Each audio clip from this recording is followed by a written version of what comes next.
പ്രകാശേ ആരാ വന്നിരിക്കണേന്ന് നോക്കിയേ. ഇവിടെ ഒരു സ്ഥാപനം നടത്തുന്നു. സ്ഥാപനം കുറച്ച് 21 ഏത് വർഷം സ്റ്റാർട്ട് ചെയ്ത് 21 സ്റ്റാർട്ട് ചെയ്തു. എന്താ ഇവിടെ നന്നായിട്ട് പൊയ്ക്കൊണ്ടിരിക്കുന്നു. ഈ കുട്ടികളുടെ നേരത്തെ വർക്ക് ചെയ്യുന്ന ഇവരുമായിട്ട് നല്ല ബന്ധമാണ്. ഇവരുടെ എല്ലാ പ്രോഗ്രാം നോക്കി ആ കുട്ടികളാണ് ഫോട്ടോയിൽ നിൽക്കുന്നത്. അപ്പോൾ അവരെ വിശ്വസിച്ച് കാര്യങ്ങൾ നടന്നുകൊണ്ടിരിക്കുന്നു. നമ്മളെ കുഴപ്പിക്കാനുള്ള പരിപാടി ഇവനിതിൽ എന്തോ കൈയുണ്ട്. ഓഫീസിൽ വെച്ച് ഞങ്ങളുടെ അടുത്ത് പറഞ്ഞിരുന്നതാണ്, നിങ്ങൾ ഇത് സമ്മതിച്ചേ പറ്റും, ഞങ്ങൾ അവർ ഭീഷണിപ്പെടുത്തിയാണ് ഈ കാര്യം ഞങ്ങളെ കൊണ്ട് സമ്മതിപ്പിക്കുന്നത്. എന്നിട്ട് ഞങ്ങളുടെ അടുത്ത് പറഞ്ഞിരിക്കുന്നത് 5 ലക്ഷം രൂപയാണ് ഞാൻ നിങ്ങളുടെ അടുത്ത് ഓഫർ ചെയ്യുന്നത്, നിങ്ങൾ കാരണം എൻ്റെ 200 ഓർഡേഴ്സാണ് പാക്ക് ചെയ്യാതെ പോയിരിക്കുന്നത്. ഇപ്പൊ എങ്ങനെ ഇരിക്കുന്നു? അപ്പോൾ കുറച്ച് ഇപ്പോൾ ഓഡിറ്ററിൻ്റെ അവിടെ നിന്നൊരു ഇത് വന്നു, ഒരു വേരിയേഷൻ കാണുന്നുണ്ട്. കാരണം വരവും സ്റ്റോക്കും തമ്മിൽ മാച്ച് ആവുന്നില്ല. അപ്പോൾ അത് ചോദിച്ചപ്പോഴത്തേക്ക് ആണ് ഈ പ്രശ്നങ്ങൾ ആരംഭിക്കുന്നത്. എനിക്കൊന്ന് മെയ് 27 28 അവിടെ ചോദിക്കുന്നു. പിന്നെ അവർ കിടന്ന് വിളിക്കുന്നു. അവർ കിടന്ന് കുറേ കാര്യങ്ങൾ കൊണ്ടുവരുന്നു. കുറച്ച് പൈസ ഞങ്ങൾ എടുത്തു, തിരിച്ചു തരാം.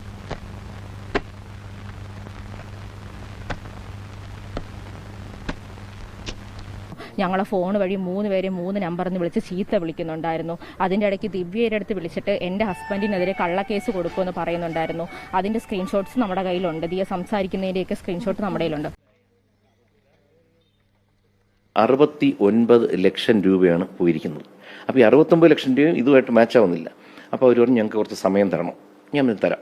പോയി കഴിഞ്ഞ് ഇവർ രാത്രി വിളിച്ച് ഇവിടെ ഒന്ന് തൊട്ടടുത്ത ദിവസം രാത്രി വിളിച്ചിട്ട് ഭീഷണിപ്പെടുത്തിട്ട് ഇങ്ങനെ കേസിൽ നിങ്ങൾ പിന്മാറണം മറ്റോ. അപ്പം നമ്മുടെ കേസ് കൊടുത്തിട്ടില്ലല്ലോ.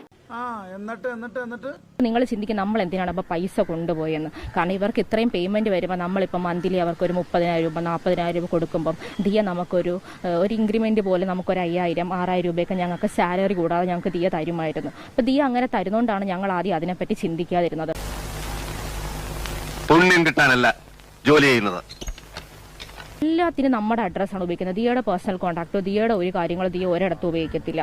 എന്നിട്ടാണ് ദിയ നമ്മളെ ഫ്ലാറ്റിൽ വിളിച്ച് വരുത്തിയിട്ട് പറയുന്നത്, നിങ്ങൾ 5 പേരും എൻ്റെ ഹസ്ബൻഡ്, പുള്ളിക്കാരുടെ ഹസ്ബൻഡ്, ദിവ്യ, പുറത്ത് ഇതാരെ അറിയിക്കരുത്. ഈ കോൾ റെക്കോർഡ്സ് എല്ലാം നമ്മുടെ കയ്യിലുണ്ട്.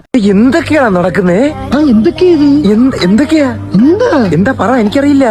അങ്ങനെ ഞാൻ assistant commissioner Shri Stuart Keeler അദ്ദേഹത്തിന് കൊണ്ടുവന്ന് പരാതി കൊടുക്കുന്നു. അടുത്ത ദിവസം തന്നെ അവർ കൊണ്ടുവന്ന് കൗണ്ടർ കേസ് ഫയൽ ചെയ്യുന്നു. അവരെ ഞങ്ങൾ തട്ടിക്കൊണ്ടുപോയി ഏതോ അജ്ഞാത സ്ഥലത്തേക്ക് തട്ടിക്കൊണ്ടുപോയി കെട്ടിയിട്ട് ഇടിച്ച് പൈസ വാങ്ങിച്ചു.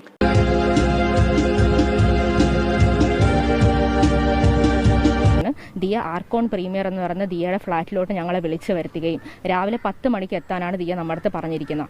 അവിടെ നിന്ന് ഞങ്ങൾ എത്തിയതിന് ശേഷം ഞങ്ങളുടെ നിന്ന് പൈസ വാങ്ങിയതിന് ശേഷം ദിയയുടെ വീട്ടുകാർ ഓരോരുത്തരായിട്ട് വിളിക്കുകയും അവരെല്ലാവരും ഓരോ കാറിലായിട്ട് വന്ന് ഞങ്ങളുടെ അനുവാദം ഇല്ലാതെ അവർ 5 പേരും 5 സൈഡിൽ നിന്ന് വീഡിയോ എടുക്കുകയാണ്.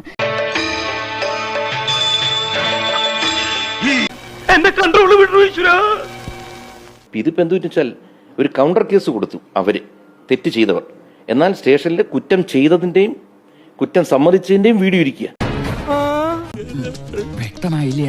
ദിയെ സംബന്ധിച്ചിടത്തോളം ഇത് ഞങ്ങൾ അവൾക്ക് യൂട്യൂബിൽ നാളെ ട്രെൻഡിങ് ഉണ്ടാകുമ്പോൾ ഒരു കണ്ടന്റ് മാത്രമാണ്. എന്തുകൊണ്ട് ഞങ്ങൾ ഇതുവരെയും പുറത്ത് വന്നില്ലെന്ന് ചോദിച്ചാൽ ഞങ്ങൾക്ക് അങ്ങനെ ഒരു പബ്ലിസിറ്റിയുടെ ആവശ്യമില്ല. ഞങ്ങൾ ലീഗലി മൂവ് ചെയ്യാൻ തന്നെയാണ് ഇത്രയും നാളെ ഞങ്ങൾ വെയിറ്റ് ചെയ്തത്.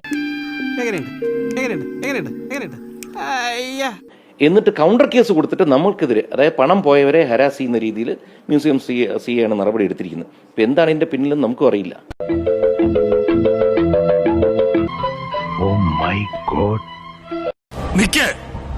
നാശത്തിലേക്കാ നിങ്ങൾ പോകുന്നത്.